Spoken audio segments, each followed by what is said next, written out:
എല്ലാവർക്കും നമസ്കാരം. ഇന്നത്തെ ക്ലാസ്സിൽ നമ്മൾ ഡിസ്കസ് ചെയ്യാൻ പോകുന്നത് PSC മുൻ വർഷങ്ങളിൽ ചോദിച്ചിട്ടുള്ള കറണ്ട് അഫയേഴ്സ് ചോദ്യങ്ങളുടെ ഒരു മോക്ക് ടെസ്റ്റ് ആണ്. മാക്സിമം എല്ലാവരും അറ്റൻഡ് ചെയ്യുക. എത്ര മാർക്ക് കിട്ടിയെന്നുള്ളത് കമൻറ്റ് ബോക്സിൽ കമൻറ്റ് ചെയ്യുക. ഒന്നാമത്തെ ചോദ്യം, കേരളത്തിലെ ഇപ്പോഴത്തെ ചീഫ് സെക്രട്ടറി ആരാണ്? കേരളത്തിലെ നിലവിലെ ചീഫ് സെക്രട്ടറി ആരാണ്? Answer option C doctor A Jayathilak. Doctor A ജയതിലകാണ് കേരളത്തിലെ ഇപ്പോഴത്തെ ചീഫ് സെക്രട്ടറി. ISROയുടെ പുതിയ ചെയർമാൻ ആരാണ്? ISROയുടെ പുതിയ ചെയർമാൻ ആരാണ്? Answer option B doctor V Narayanan. Doctor V നാരായണനാണ് ISROയുടെ പുതിയ ചെയർമാൻ. ദേശീയ കായിക ദിനമായി ആഘോഷിക്കുന്നത് എന്നാണ്? ദേശീയ കായിക ദിനമായി ആഘോഷിക്കുന്നത് എന്നാണ്? Answer option D August 29. August 29-നാണ് ദേശീയ കായിക ദിനമായി ആഘോഷിക്കുന്നത്. ഓപ്പറേഷൻ സിന്ദൂറുമായി ബന്ധപ്പെട്ട ശരിയായ പ്രസ്താവനകൾ ഏവ? ഓപ്പറേഷൻ സിന്ദൂറുമായി ബന്ധപ്പെട്ട് ശരിയായ പ്രസ്താവനകൾ ഏവ? ആൻസർ ഓപ്ഷൻ സി എല്ലാം ശരിയാണ്. 1. ജമ്മു കാശ്മീരിലെ പഹൽഗാം ഭീകരാക്രമണത്തിന് ഇന്ത്യ നൽകിയ തിരിച്ചടിയാണ് ഓപ്പറേഷൻ സിന്ദൂർ. 2025 മെയ് 7-നായിരുന്നു ഇത് നടന്നത്. ഈ ആക്രമണത്തിൽ ഇന്ത്യൻ കര, വ്യോമ, നാവികസേനകൾ പങ്കെടുത്തു. UN സുസ്ഥിര വികസന റിപ്പോർട്ട് റാങ്കിംഗ് 2025 ഉൾപ്പെട്ട രാജ്യങ്ങളുടെ പട്ടിക ചുവടെ ചേർക്കുന്നു. ശരിയായത് കണ്ടെത്തുക. UN സുസ്ഥിര വികസന റിപ്പോർട്ട് റാങ്കിംഗ് 2025 ഉൾപ്പെട്ട രാജ്യങ്ങളുടെ പട്ടിക ചുവടെ ചേർക്കുന്നു. ശരിയായത് കണ്ടെത്തുക. ആൻസർ ഓപ്ഷൻ ഡി 1ഉം 2ഉം. 1 ഒന്നാം സ്ഥാനം ഫിൻലാൻഡ്. 2 രണ്ടാം സ്ഥാനം സ്വീഡൻ. ഒന്നാം സ്ഥാനം ഫിൻലാൻഡിനും രണ്ടാം സ്ഥാനം സ്വീഡനുമാണ്. സാമൂഹ്യനീതി വകുപ്പ് നടപ്പിലാക്കിയ പ്രതിഭാ പദ്ധതി ഏത് വിഭാഗത്തിൻ്റെ ക്ഷേമത്തിനായുള്ളതാണ്? സാമൂഹ്യനീതി വകുപ്പ് നടപ്പിലാക്കിയ പ്രതിഭാ പദ്ധതി ഏത് വിഭാഗത്തിൻ്റെ ക്ഷേമത്തിനായുള്ളതാണ്? ആൻസർ ഓപ്ഷൻ ബി ട്രാൻസ്ജെൻഡർ വ്യക്തികൾക്ക് വേണ്ടി. ട്രാൻസ്ജെൻഡർ വ്യക്തികൾക്ക് വേണ്ടിയാണ് പ്രതിഭാ പദ്ധതി സാമൂഹ്യനീതി വകുപ്പ് നടപ്പിലാക്കിയത്. കേരള സർക്കാരിൻ്റെ അഡ്മിനിസ്ട്രേറ്റീവ് കേഡറായ കേരള അഡ്മിനിസ്ട്രേറ്റീവ് സർവീസ് ആരംഭിച്ചത് എന്നു മുതൽ? കേരള സർക്കാരിൻ്റെ അഡ്മിനിസ്ട്രേറ്റീവ് കേഡറായ KAS ആരംഭിച്ചത് എന്നു മുതലാണ്? Answer option A 2018. 2018 മുതലാണ് കേരള സർക്കാരിൻ്റെ അഡ്മിനിസ്ട്രേറ്റീവ് കേഡറായ KAS ആരംഭിച്ചത്. 2024 കണക്കനുസരിച്ച് കേന്ദ്ര സ്റ്റാറ്റിസ്റ്റിക്സ് ആൻഡ് പ്രോഗ്രാം ഇംപ്ലിമെൻറ്റേഷൻ മന്ത്രാലയം തയ്യാറാക്കിയ റിപ്പോർട്ട് പ്രകാരം തൊഴിലില്ലായ്മ നിരക്ക് ഏറ്റവും കൂടിയ സംസ്ഥാനം ഏതാണ്? 2024 കണക്കനുസരിച്ച് കേന്ദ്ര സ്റ്റാറ്റിസ്റ്റിക്സ് ആൻഡ് പ്രോഗ്രാം ഇംപ്ലിമെൻറ്റേഷൻ മന്ത്രാലയം തയ്യാറാക്കിയ റിപ്പോർട്ട് പ്രകാരം തൊഴിലില്ലായ്മ നിരക്ക് ഏറ്റവും കൂടിയ സംസ്ഥാനം ഏതാണ്? Answer option C Keralam. കേരളമാണ് 2024 കണക്കനുസരിച്ച് കേന്ദ്ര സ്റ്റാറ്റിസ്റ്റിക്സ് ആൻഡ് പ്രോഗ്രാം ഇംപ്ലിമെൻറ്റേഷൻ മന്ത്രാലയം തയ്യാറാക്കിയ റിപ്പോർട്ട് പ്രകാരം തൊഴിലില്ലായ്മ നിരക്ക് ഏറ്റവും കൂടിയ സംസ്ഥാനം. വിവരാവകാശ നിയമം 2005-ന്റെ 2019 ഭേദഗതിയുമായി ബന്ധപ്പെട്ട് തെറ്റായ പ്രസ്താവന ഏതാണ്? വിവരാവകാശ നിയമം 2005-ന്റെ 2019 ഭേദഗതിയുമായി ബന്ധപ്പെട്ട് തെറ്റായ പ്രസ്താവന ഏതാണ്? ആൻസർ ഓപ്ഷൻ ബി 2 മാത്രം. 2 കേന്ദ്ര വിവരാവകാശ കമ്മീഷണറുടെ കാലാവധി 5 വർഷം അല്ലെങ്കിൽ 60 വയസ്സ് തികയുന്നതുവരെ ഏതാണോ ആദ്യം വരുന്നത് അതാണ്. ഇനി നമുക്ക് ഇതിൻ്റെ ശരിയുത്തരങ്ങൾ നോക്കാം. ഇന്ത്യൻ വിവരാവകാശ നിയമം നിലവിൽ വന്നത് 2005 ഒക്ടോബർ 12-നാണ്. കേന്ദ്ര വിവരാവകാശ കമ്മീഷണറുടെ കാലാവധി 3 വർഷം അല്ലെങ്കിൽ 65 വയസ്സ് തികയുന്നതുവരെ. പ്രധാനമന്ത്രി ചെയർമാനായ സെലക്ഷൻ കമ്മിറ്റി നാമനിർദ്ദേശം ചെയ്യുന്ന വ്യക്തിയെയാണ് പ്രസിഡന്റ് കേന്ദ്ര വിവരാവകാശ കമ്മീഷണറായി നിയമിക്കുന്നത്. വിവരാവകാശ നിയമത്തിന്റെ പരിപാലനം നിരീക്ഷിക്കുക, സർക്കാർ വകുപ്പുകളിൽ പബ്ലിക് വിവരങ്ങൾ ലഭ്യമാക്കുന്നത് ഉറപ്പിക്കൽ എന്നിവയാണ് കേന്ദ്ര വിവരാവകാശ കമ്മീഷണറുടെ മുഖ്യ ചുമതലകൾ. സ്പേസിൽ പോയ ആദ്യത്തെ ഇന്ത്യക്കാരൻ ആരാണ്? സ്പേസിൽ പോയ ആദ്യ ഇന്ത്യക്കാരൻ ആരാണ്? Answer option B Rakesh Sharma. Rakesh ശർമ്മയാണ് സ്പേസിൽ പോയ ആദ്യത്തെ ഇന്ത്യക്കാരൻ. 1984 ഏപ്രിൽ 3 സോവിയറ്റ് യൂണിയന്റെ സോയൂസ് T-11 പേടകത്തിൽ സഞ്ചരിച്ചാണ് അദ്ദേഹം ഈ നേട്ടം കൈവരിച്ചത്. റഷ്യയിലെ വ്യോമതാവളത്തിൽ യുക്രൈൻ നടത്തിയ ഡ്രോൺ ആക്രമണത്തിന് നൽകിയ പേര് എന്താണ്? റഷ്യയിലെ വ്യോമതാവളത്തിൽ യുക്രൈൻ നടത്തിയ ഡ്രോൺ ആക്രമണത്തിന് നൽകിയ പേര് എന്താണ്? Answer option A operation spiders web. Operation spiders web ആണ് റഷ്യയിലെ വ്യോമതാവളത്തിൽ യുക്രൈൻ നടത്തിയ ഡ്രോൺ ആക്രമണത്തിന് നൽകിയ പേര്. 2025 ഉദ്ഘാടനം ചെയ്ത ഇന്ത്യയിലെ ആദ്യത്തെ കേബിൾ റെയിൽവേ പാലം ഏതാണ്?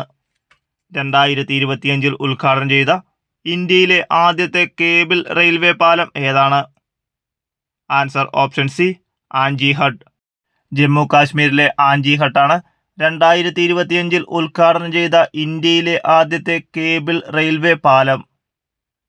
2025 ICC ലോക ടെസ്റ്റ് ചാമ്പ്യൻഷിപ്പ് കിരീടം നേടിയ ടീമിന്റെ പ്ലെയർ ഓഫ് ദി മാച്ച് ആരാണ്? 2025 ICC ലോക ടെസ്റ്റ് ചാമ്പ്യൻഷിപ്പ് കിരീടം നേടിയ ടീമിന്റെ പ്ലെയർ ഓഫ് ദി മാച്ച് ആരാണ്? Answer option C Aiden Markram. Aiden മാർക്രമാണ് 2025 ICC ലോക ടെസ്റ്റ് ചാമ്പ്യൻഷിപ്പ് കിരീടം നേടിയ ടീമിന്റെ പ്ലെയർ ഓഫ് ദി മാച്ച് ആയി തിരഞ്ഞെടുക്കപ്പെട്ടത്. കേരളത്തിലെ ഇപ്പോഴത്തെ സാംസ്കാരിക വകുപ്പ് മന്ത്രി ആരാണ്? കേരളത്തിലെ ഇപ്പോഴത്തെ സാംസ്കാരിക വകുപ്പ് മന്ത്രി ആരാണ്? Answer option C Saji Cherian. Saji ചെറിയാനാണ് കേരളത്തിലെ ഇപ്പോഴത്തെ സാംസ്കാരിക വകുപ്പ് മന്ത്രി. സാംസ്കാരിക വകുപ്പ് കൂടാതെ മത്സ്യബന്ധനം, യുവജനക്ഷേമം എന്നീ വകുപ്പുകളും അദ്ദേഹം കൈകാര്യം ചെയ്യുന്നു. 2023 ദാദാസാഹിബ് ഫാൽക്കെ അവാർഡ് നേടിയ മലയാള സിനിമാ നടൻ ആരാണ്? 2023 ദാദാസാഹിബ് ഫാൽക്കെ അവാർഡ് നേടിയ മലയാള സിനിമാ നടൻ ആരാണ്? Answer option B Mohanlal. മോഹൻലാലാണ് 2023 ദാദാസാഹിബ് ഫാൽക്കെ അവാർഡ് നേടിയ മലയാള സിനിമാ നടൻ. ലോകത്തിലെ ആദ്യ 6G പരീക്ഷണ ഉപഗ്രഹം വിക്ഷേപിച്ച രാജ്യം ഏതാണ്? ലോകത്തിലെ ആദ്യത്തെ 6G പരീക്ഷണ ഉപഗ്രഹം വിക്ഷേപിച്ച രാജ്യം ഏതാണ്? Answer option C China. ചൈനയാണ് ലോകത്തിലെ ആദ്യത്തെ 6G പരീക്ഷണ ഉപഗ്രഹം വിക്ഷേപിച്ച രാജ്യം. 2022 ഫിഫ വേൾഡ് കപ്പുമായി ബന്ധപ്പെട്ട് താഴെ പറയുന്നവയിൽ ശരിയായവ ഏതെല്ലാം? 2022 ഫിഫ വേൾഡ് കപ്പുമായി ബന്ധപ്പെട്ട് താഴെ പറയുന്നവയിൽ ശരിയായവ ഏതെല്ലാം? Answer option B 1, 2, 4. അർജന്റീന 3ാമതും കപ്പ് നേടി. 2 പ്ലെയർ ഓഫ് ദി ടൂർണമെന്റായി മെസ്സിയെ തിരഞ്ഞെടുക്കപ്പെട്ടു. 4 കിലിയൻ എംബാപ്പെ ഗോൾഡൻ ബൂട്ട് നേടി. അപ്പോൾ ഏതൊക്കെയാണ്? അർജന്റീന 3ാമതും കപ്പ് നേടി, പ്ലെയർ ഓഫ് ദി ടൂർണമെന്റായി മെസ്സിയെ തിരഞ്ഞെടുക്കപ്പെട്ടു, കിലിയൻ എംബാപ്പെ ഗോൾഡൻ ബൂട്ട് നേടി. ദേശീയ മനുഷ്യാവകാശ കമ്മീഷന്റെ നിലവിലെ ആക്ടിംഗ് ചെയർപേഴ്സൺ ആരാണ്? ദേശീയ മനുഷ്യാവകാശ കമ്മീഷന്റെ നിലവിലെ ആക്ടിംഗ് ചെയർപേഴ്സൺ ആരാണ്? ആൻസർ ഓപ്ഷൻ ഡി ശ്രീമതി വിജയ ഭാരതി സയാനി.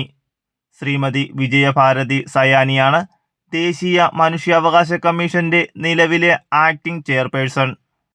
2024 ജൂൺ മുതൽ ഡിസംബർ വരെയാണ് ശ്രീമതി വിജയഭാരതി സയാനി ആക്ടിംഗ് ചെയർപേഴ്സണായി നിയമിതയായത്. നിലവിലെ ദേശീയ മനുഷ്യാവകാശ കമ്മീഷന്റെ ചെയർമാനാണ് ജസ്റ്റിസ് വി രാമസുബ്രഹ്മണ്യം. കേരളത്തിലെ ആദ്യത്തെ മാതൃകാ മത്സ്യബന്ധന ഗ്രാമം ഏതാണ്? കേരളത്തിലെ ആദ്യത്തെ മാതൃകാ മത്സ്യബന്ധന ഗ്രാമം ഏതാണ്? Answer option A Kumbalangi. കുമ്പളങ്ങിയാണ് കേരളത്തിലെ ആദ്യത്തെ മാതൃകാ മത്സ്യബന്ധന ഗ്രാമം. 54ാമത് ദാദാസാഹേബ് ഫാൽക്കെ പുരസ്കാരം നേടിയ വ്യക്തി. 54ാമത് ദാദാസാഹേബ് ഫാൽക്കെ പുരസ്കാരം നേടിയ വ്യക്തി ആരാണ്? ആൻസർ ഓപ്ഷൻ എ മിഥുൻ ചക്രവർത്തി. മിഥുൻ ചക്രവർത്തിയാണ് 54ാമത് ദാദാസാഹേബ് ഫാൽക്കെ പുരസ്കാരം നേടിയ വ്യക്തി. ഇന്ത്യൻ ബഹിരാകാശ സഞ്ചാരിയായ ശുഭാൻഷു ശുക്ലയുടെ നേതൃത്വത്തിൽ നടന്ന ബഹിരാകാശ ദൗത്യത്തിന്റെ പേര് എന്താണ്? ഇന്ത്യൻ ബഹിരാകാശ സഞ്ചാരിയായ ശുഭാൻഷു ശുക്ലയുടെ നേതൃത്വത്തിൽ നടന്ന ബഹിരാകാശ ദൗത്യത്തിന്റെ പേര് എന്താണ്? Answer option C, axiom 4. Axiom 4 ആണ് ഇന്ത്യൻ ബഹിരാകാശ സഞ്ചാരിയായ ശുഭാൻഷു ശുക്ലയുടെ നേതൃത്വത്തിൽ നടന്ന ബഹിരാകാശ ദൗത്യത്തിന്റെ പേര്. ഇന്ത്യൻ ഉപഗ്രഹങ്ങൾ തമ്മിൽ ഓർബിറ്റിലുള്ള ഡോക്കിംഗ് വിജയകരമായി നടത്തിയ ദൗത്യം ഏത് പേരിൽ അറിയപ്പെടുന്നു? ഇന്ത്യൻ ഉപഗ്രഹങ്ങൾ തമ്മിൽ ഓർബിറ്റിലുള്ള ഡോക്കിംഗ് വിജയകരമായി നടത്തിയ ദൗത്യം ഏതു പേരിലാണ് അറിയപ്പെടുന്നത്? Answer option B, SpaDeX. SpaDeX ആണ് ഇന്ത്യൻ ഉപഗ്രഹങ്ങൾ തമ്മിൽ ഓർബിറ്റിലുള്ള ഡോക്കിംഗ് വിജയകരമായി നടത്തിയ ദൗത്യം. അട്ടപ്പാടിയിലെ പട്ടികവർഗക്കാരുടെ പരമ്പരാഗത കൃഷി പുനരുജ്ജീവിപ്പിക്കാൻ കൃഷിവകുപ്പും പട്ടികവർഗ വികസന വകുപ്പും സംയുക്തമായി നടപ്പിലാക്കിയ പദ്ധതി ഏതാണ്? അട്ടപ്പാടിയിലെ പട്ടികവർഗക്കാരുടെ പരമ്പരാഗത കൃഷി പുനരുജ്ജീവിപ്പിക്കാൻ കൃഷിവകുപ്പും പട്ടികവർഗ വികസന വകുപ്പും സംയുക്തമായി നടപ്പിലാക്കിയ പദ്ധതി ഏതാണ്? Answer option A, millet village പദ്ധതി. മില്ലറ്റ് വില്ലേജ് പദ്ധതിയാണ് അട്ടപ്പാടിയിലെ പട്ടികവർഗക്കാരുടെ പരമ്പരാഗത കൃഷി പുനരുജ്ജീവിപ്പിക്കാൻ കൃഷിവകുപ്പും പട്ടികവർഗ വികസന വകുപ്പും സംയുക്തമായി നടപ്പിലാക്കിയ പദ്ധതി. 2025 ICC ചാമ്പ്യൻസ് ട്രോഫി ക്രിക്കറ്റ് മത്സരം ജയിച്ച രാജ്യം ഏതാണ്? 2025 ICC ചാമ്പ്യൻസ് ട്രോഫി ക്രിക്കറ്റ് മത്സരം ജയിച്ച രാജ്യം ഏതാണ്?